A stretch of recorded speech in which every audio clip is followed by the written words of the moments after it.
We're going to look at parallel lines in this video, and parallel lines are lines that never intersect each other.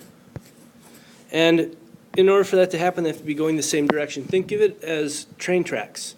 The metal parts of train tracks are parallel to each other. They're never going to cross each other, and that keeps the train going in one direction.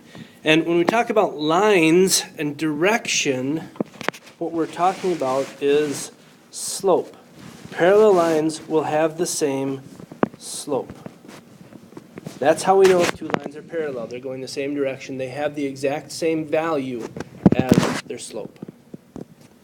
So here's a question. Are these equations of parallel lines?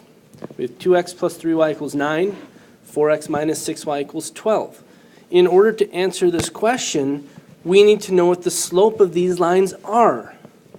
And remember, we can take any equation and put it into slope-intercept form and very easily tell what the slope is.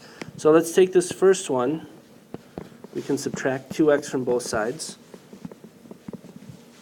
3y equals negative 2x plus 9. Divide by 3. Y equals negative 2/3 x plus 3. So what is the slope of this first equation, of this first line? The slope is negative 2/3. If the slope of the other line, the other equation, is also negative 2/3, these two lines are parallel to each other. So let's go ahead and find the slope of this other line. Let's put it into slope-intercept form. And why don't you pause the video and solve the second equation for y. So here we go, subtract 4x.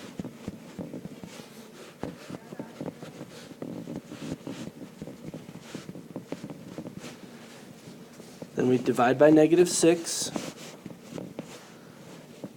And I'm going to reduce. Negative 4 over negative 6 is positive 2/3 x, and then minus 2 is the y-intercept. So let's look at this slope. Are these two slopes the same?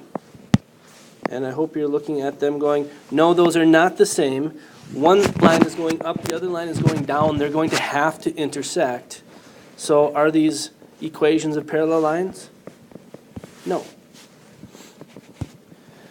So now we're going to do two examples that look at writing the equations for a line that's parallel to something else. So I want to write an equation of a line parallel to y equals 1/2 x minus 7 that has a y-intercept of 3.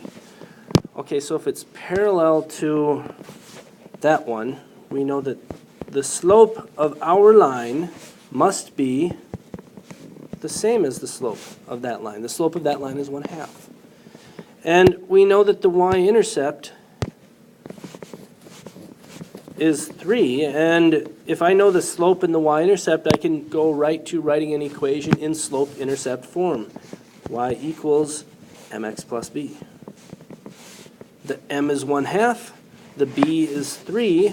My equation is y equals 1/2 x, same slope as the original line,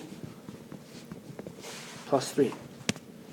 And just as a quick visual here,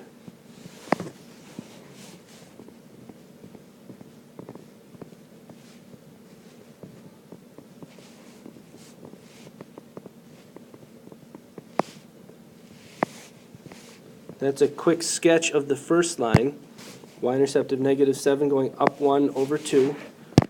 And then for the second line, the equation that we wrote, y-intercept of 3 and going up 1 over 2.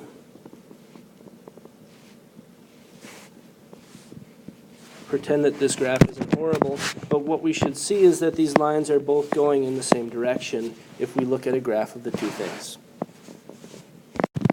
Okay, so let's get a little bit more complicated with writing the equation. We're going to write an equation for the line passing through 1, 2 and parallel to y equals negative 3x plus 1. So what's different here? Well, I don't tell you what the y-intercept is. So if we're parallel to this line, we know our slope is what? Our slope is negative 3. We're parallel. The slope must be the same. And we have a point. Well, if we know a point and a slope, we can use our good friend point-slope form. Y minus y1 equals m times x minus x1. Our x1, y1 are coming from the point up here, x1, y1.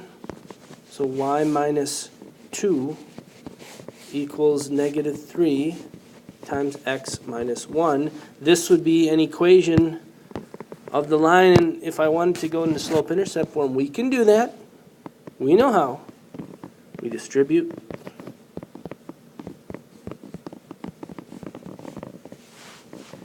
And then we get y alone. Y equals negative 3x plus 5. So here's the point-slope equation. Here's the slope-intercept form.